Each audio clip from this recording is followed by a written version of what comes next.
Hello बच्चों, मैं Rahul Singh chemistry by Rana sir से।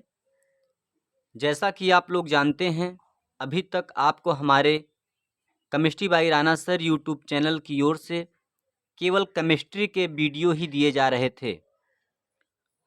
बच्चों की मांग हुई कि सर हमें और भी विषयों के वीडियो प्रोवाइड कराएं,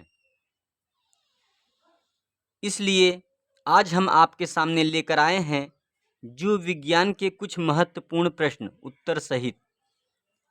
आने वाले 4 अप्रैल को आप सभी के बोर्ड एग्जाम में जीव विज्ञान का पेपर है, इसलिए आज हम आप लोगों के सामने जीव विज्ञान के कुछ महत्वपूर्ण प्रश्न लेकर आए हैं। जीव विज्ञान के कुछ महत्वपूर्ण प्रश्न हैं। इसमें हम आपको 7 प्रश्नों के बारे में बताएंगे जो बोर्ड एग्जाम में अभी तक सबसे अधिक पूछे गए हैं, जिससे आने वाले 4 तारीख को आपको इससे कुछ न कुछ बेनिफिट जरूर मिलेगा। तो वीडियो को आगे बढ़ाते हैं। देखिए, केमिस्ट्री बाई राणा सर से जीव विज्ञान के महत्वपूर्ण प्रश्न हैं आपके सामने। पहला प्रश्न है, अपरा क्या है, इससे कौन सा हार्मोन्स स्रावित होता है? तो देखेंगे बेटा, अपरा वह संरचना है जिसके द्वारा जरायुज स्तनधारियों का विकासशील भ्रूण अपना पोषण मात्र गर्भाशयी रुधिर से प्राप्त करता है, वो अपरा कहलाता है। अपरा से स्रावित हार्मोन्स, कौन कौन से हार्मोन्स स्रावित होते हैं अपरा से? देखिए, तो chorionic, gonadotropin, oestrogen, progesterone, relaxin, ये चारों हार्मोन्स अपरा से स्रावित होते हैं। इसी के साथ अगला प्रश्न है, निम्नलिखित के कार्य बताना है। किसके किसके? कार्पस ल्यूटियम के और एक्रोसोम के। इन दोनों के कार्य बताने हैं कि इनका कार्य क्या होता है। तो देखिए, आंसर में पहला नंबर है कार्पस ल्यूटियम।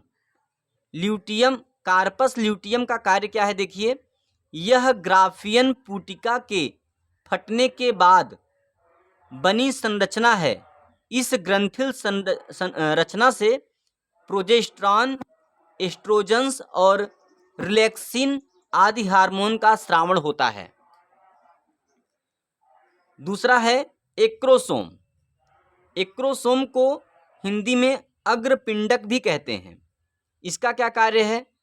शुक्राणु के शीर्ष पर बनी टोपी जैसी संरचना एक्रोसोम कहलाती है। इससे स्रावित एंजाइम अंडाणु के रक्षात्मक आवरण का अपघटन करते हैं, जिसके फलस्वरूप शुक्राणु अंडाणु में प्रवेश कर पाता है। ये इसका कार्य होता है एक्रोसोम का। इसी के तरह आपका अगला प्रश्न है, सहायक जनन प्रौद्योगिकी कार्यक्रम का प्राथमिक उद्देश्य बताइए। तो इसका आंसर देखते हैं। सहायक जनन प्रौद्योगिकी कार्यक्रम का प्राथमिक उद्देश्य, सहायक जनन प्रौद्योगिकी कुछ विशिष्ट युक्तियों का समूह होता है जिसका प्राथमिक उद्देश्य निसंतान दंपतियों की कुछ विशेष युक्तियां जैसे IVF, GIFT, ICSI द्वारा कृत्रिम रूप से बच्चा पैदा कराने में सहायता प्रदान की जाती है। तो आपके सामने हमने ये तीनों प्रश्न दिखाए हैं। अभी तक बोर्ड एग्जाम में सबसे अधिक पूछे गए प्रश्न हैं ये, इसलिए आप इसको जरूर तैयार करके जाएं। लगभग 95% संभावना है कि ये प्रश्न पेपर में आएंगे।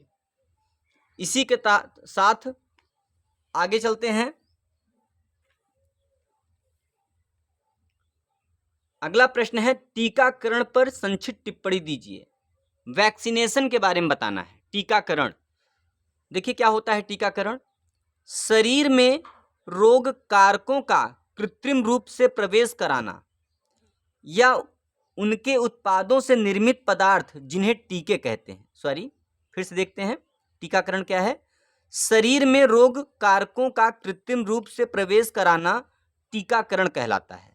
शरीर में रोग कारकों का कृत्रिम रूप से प्रवेश कराना टीकाकरण कहलाता है, अर्थात मृत, निष्क्रिय, सूक्ष्म रोगाणु या उनके उत्पादों से निर्मित पदार्थ जिन्हें टीके कहते हैं, इनको शरीर में प्रवेश कराने की क्रिया टीकाकरण कहलाती है। इसी के साथ अगला प्रश्न है, डीएनए एवं आरएनए में अंतर। आप लोग जानते हैं डीएनए का फुल फॉर्म होता है डीऑक्सी राइबोज न्यूक्लिक एसिड और आरएनए का होता है ribose nucleic acid. DNA RNA इन दोनों में देखिए अंतर क्या है। डीएनए पहला नंबर, इसमें डीऑक्सी राइबोज शर्करा होती है। डीएनए में डीऑक्सी राइबोज शर्करा होती है, जबकि आरएनए में राइबोज शर्करा होती है। पहला अंतर ये हो गया। अगला है डीएनए में, इसमें थाइमीन पाया जाता है और आरएनए में यूरेसिल पाया जाता है। थाइमीन के स्थान पे यूरेसिल पाया जाता है। डीएनए में इस पर मिलियंस न्यूक्लियोटाइड पाए जाते हैं, जबकि आरएनए में 70 से 12,000 न्यूक्लियोटाइड पाए जाते हैं। ये अंतर हो गया। ये 2 नंबर के प्रश्न आते हैं, तो आप इतना लिख देंगे बहुत है। आगे बढ़ते हैं। अगला प्रश्न है अनिषेक जनन से क्या तात्पर्य है। अनिषेक जनन क्या होता है, देखिए समझिएगा।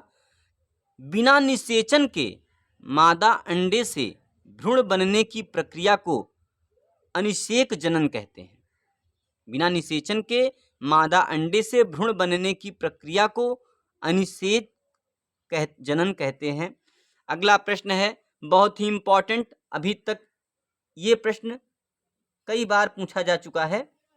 बीटी फसलें क्या हैं। बीटी फसलों पर टिप्पणी देनी है, तो आपके सामने दिख रहा है कि जैव प्रौद्योगिकी द्वारा ऐसी फसलें उत्पन्न की जा रही हैं जिनमें कीटनाशकों की आवश्यकता नहीं होती, अर्थात इनमें कोई भी दवा छिड़की नहीं जाती है, क्योंकि ये पादप जातियां पीड़क रोधी होती हैं।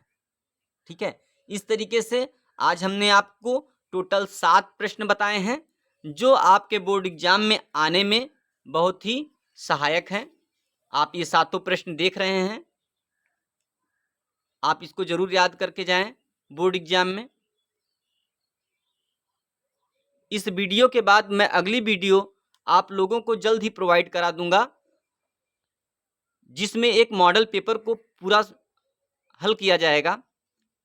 अगर आपको ये वीडियो अच्छी लगी हो तो आप इसे लाइक ज़रूर करें और कमेंट भी दें। Thank you.